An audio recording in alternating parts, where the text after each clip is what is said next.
Imagine buying a $1 cup of coffee. Okay, I'm picturing it. But then when you finish drinking it and you just leave the empty cup on the wrong table, the barista automatically charges your credit card $20. Oh, wow. Yeah, that sounds absolutely insane. Right. I mean, it sounds like a scam. Definitely. But today, we're actually looking at a system where millions of people just, accept this exact mathematical reality every single day. And all just to ride a bicycle. Exactly, just to ride a bike. Welcome to today's deep dive. We are looking at a really fascinating little script from an English learning program called Speed Up. Yeah, and the entire focus of their lesson is the surprisingly intense world of shared bike parking rules in China. It's just such a brilliant lens through which to view human behavior, honestly. It really is. And, because our source material today is explicitly designed as a script for English beginners, we want to honor that original intention for you, the listener. Right, so we are going to intentionally slow down our speaking rate today. Exactly. We want this to be a really relaxing, easy-to-follow language and culture deep dive. Where every single word is clear. And pronounced very carefully. So you don't need to stress, you don't need to rewind, and you really don't need to struggle to keep up. We are just going to take our time with this one. Okay, let's unpack this. Sounds good. Our source material from Speed Up gives us a very clear picture of how people use shared bicycles in massive Chinese cities today. It really does. But before we get into the wild history of, how these systems evolved, we have to understand the fundamental rule for riders right now. Right, the baseline rule. And that rule is entirely about geography. That's right. Because when you finish riding your shared bike, you cannot just leave it on the nearest sidewalk. Or lean it up against a random tree or something. No, exactly. You must park in what the text calls a designated area. A designated area. Right. Now, while there might occasionally be painted lines on the physical street, the actual boundary is digital. So it's on your phone. Yeah, the bike app explicitly shows these designated areas on your phone's map. So you essentially have to constantly check your digital screen to figure out what you are allowed to do with this, physical piece of metal in the real world. Pretty much, yeah. But how is that actually enforced? Yeah. I mean, if I'm running late for work and I just stop riding, hop off the bike, and leave it right outside my office door in the wrong place. Which is what anyone in a rush wants to do. Right. What actually happens? Well, you get hit with a financial penalty. A fine. Exactly, a fine. And the exact numbers provided in our source are what make this so interesting. Yeah, this is where the coffee cup analogy comes in. Right, because the fine for parking in the wrong place ranges from 5 to 20 yuan. I really need to push back on this math for a second here. Go for it. The text also notes that the cost to actually ride the bike, for your entire trip, is only 1 yuan. Just 1 yuan. So you pay 1 yuan for the service, but if you park poorly, you could pay a 20 yuan fine. That is 20 times the cost of the actual trip. It's a huge jump. I mean, if an airline tried to charge me 20 times the cost of my ticket just for leaving my seatbelt unbuckled, there would literally be riots. Oh, absolutely. It just seems wildly disproportionate. Well, what's fascinating here is the behavioral psychology behind that massive price difference. Okay, tell me more about that. The penalty simply must be steep compared to the ride cost. Otherwise, it ceases to be a penalty at all. Oh, I see where you're going with this. Yeah. If the fine was only, say, 1 or 2 yuan, people would just pay it without thinking. They just eat the cost. Right. They would mentally categorize it as a premium parking fee. Oh, totally. You would just think, well, it only costs 1 extra yuan to park right outside my front door instead of walking 3 blocks. Exactly. You'd say, I will just pay it for the convenience. Ah, that makes perfect sense. So it stops being a punishment and just becomes like an upgrade. Yeah, a VIP valet fee, basically. Yeah, that is so true. But because the fine is up to 20 times the cost of the ride, it forces a hard behavior change. It really hits the wallet. It does. It forces users to pull out their phones and actually respect that digital map. Because the financial pain is just too high to ignore for a daily commute? Precisely. And it relies on a technology called geofencing. Geofencing? That sounds intense. It's really clever, actually.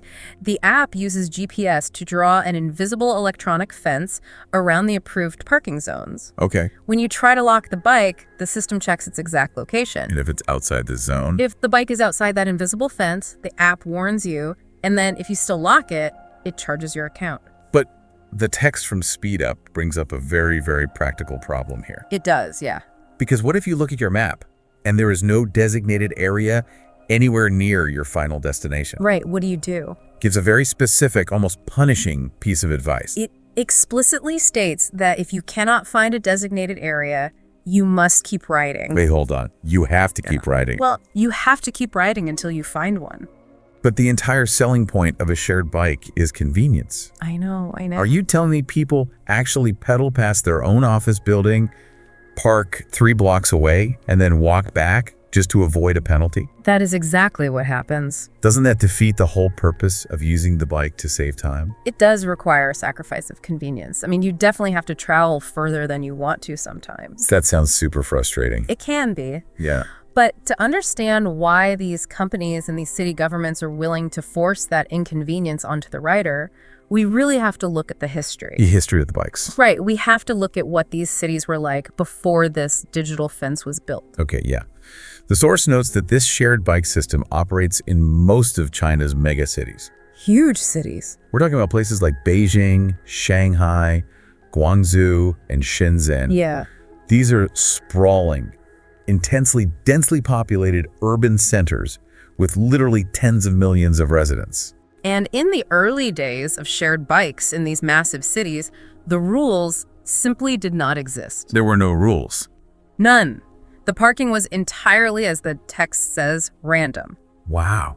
You could just ride a bike and drop it exactly where you finished your trip. So, absolute frictionless convenience. Exactly. Here's where it gets really interesting, because that original idea sounds like a utopian dream. It sounds perfect on paper. Right. You ride from the subway straight to your desk, you leave the bike at the door, and then someone else just takes it from there. But human nature took over. Yeah, it completely backfired, didn't it? It became a total Wild West of bicycles, just complete chaos. A Wild West of bicycles. I love that description. It is basically a textbook example of an economic concept known as the tragedy of the commons. Ah, the tragedy of the commons. Right. Which explains what happens when a resource is shared by everyone, but no one is individually responsible for maintaining it. So because everybody acts in their own immediate self-interest, the shared resource is ultimately just destroyed.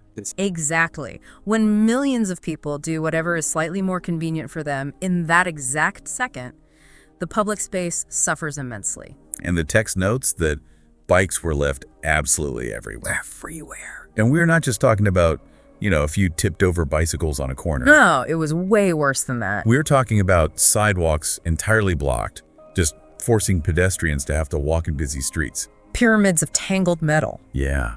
Pyramids of bikes piled up in public parks and right outside subway exits. The sheer volume of the clutter completely overwhelmed the urban infrastructure. It sounds like a nightmare for city planners. It was, but it gets even more extreme than that. Oh, right. The source points out a detail that truly highlights just the dark side of this uncontrolled experiment. Yes, the rivers. The rivers. It got so bad that people were shockingly throwing these shared bikes directly into local rivers. It's hard to even picture. City officials were literally having to dredge hundreds of bicycles out of the water. Just massive piles of muddy bikes. Now, I just have to ask why. I mean, it actually takes physical effort to pick up a heavy metal bicycle and heave it over a bridge railing. It does. It's not easy. That is the complete opposite of convenience. Why go out of your way to destroy it? It really comes down to anonymity and a complete lack of friction. Okay, unpack that for me. Think of it kind of like the shopping cart theory at a grocery store. Oh, I've heard of this.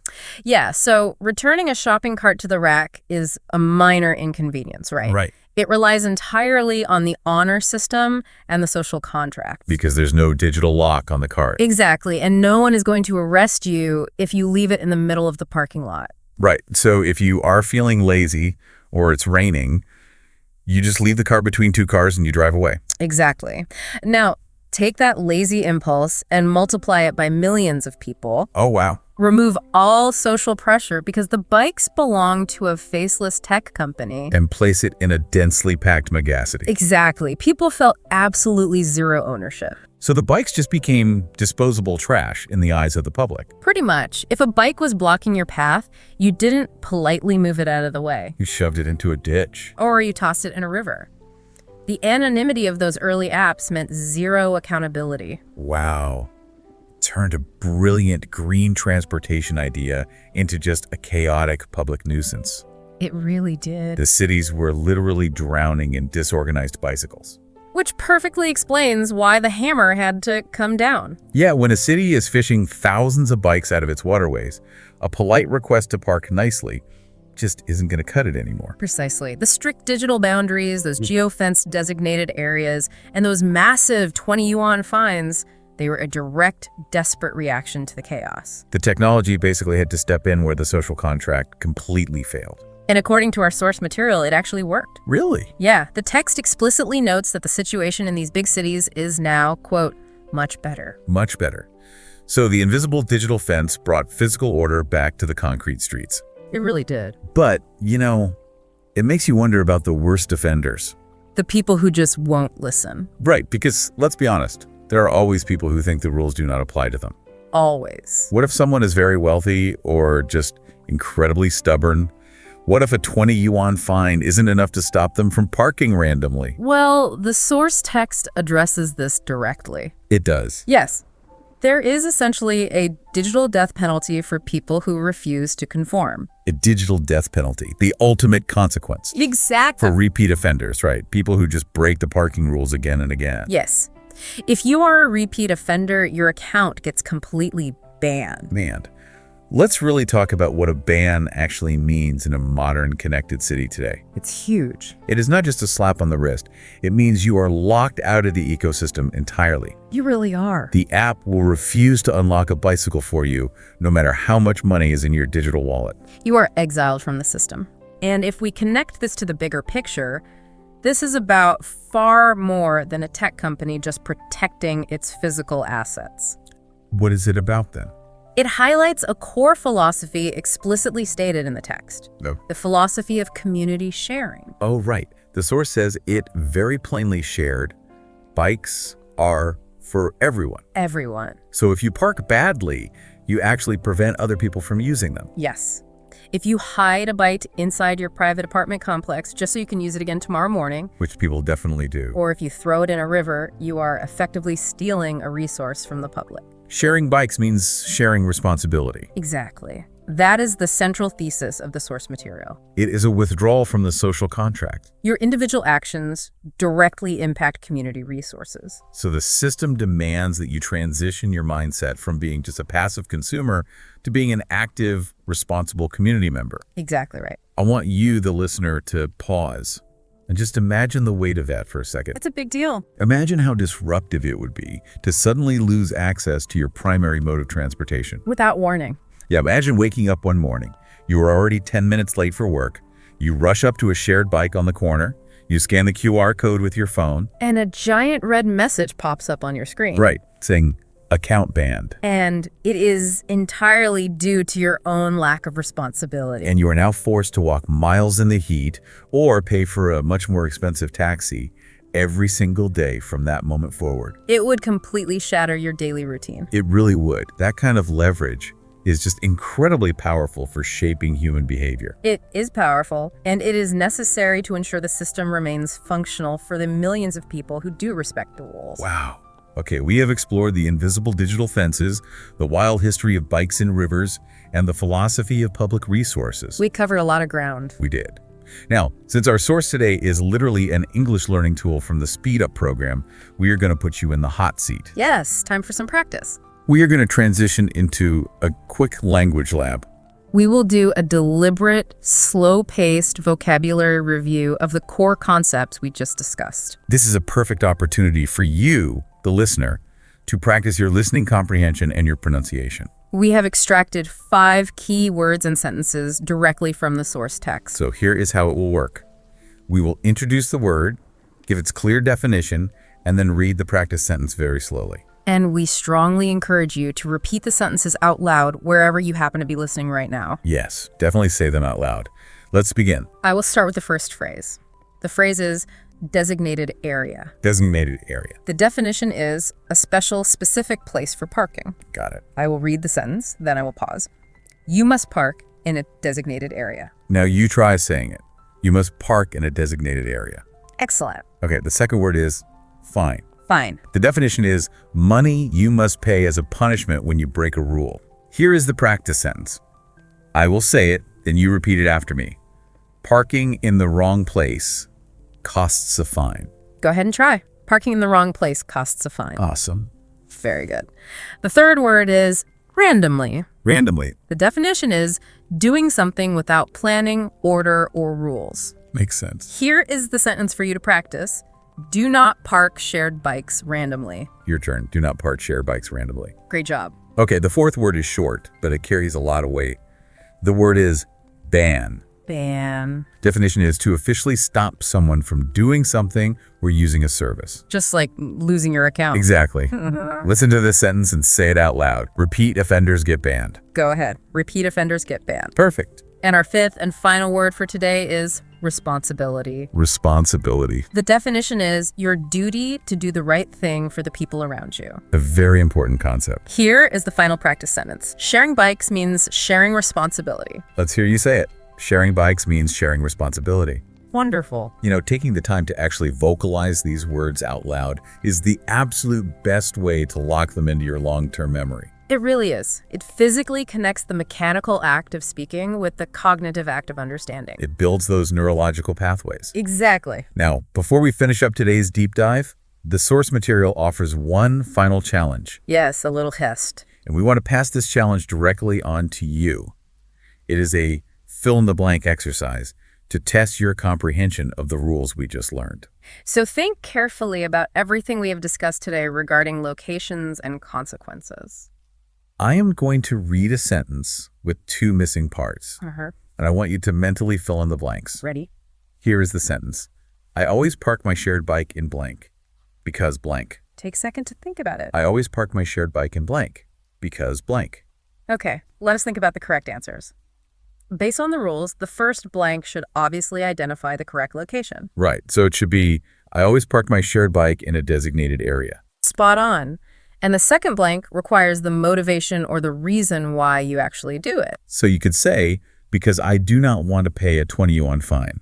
That definitely works. Or perhaps because sharing bikes means sharing responsibility. Yes. Either answer proves you understand exactly how this entire ecosystem functions. They both show a really clear grasp of the mechanics and the underlying social contract. Absolutely. So what does this all mean? Good question. We started today with a very simple language lesson about bicycles, right?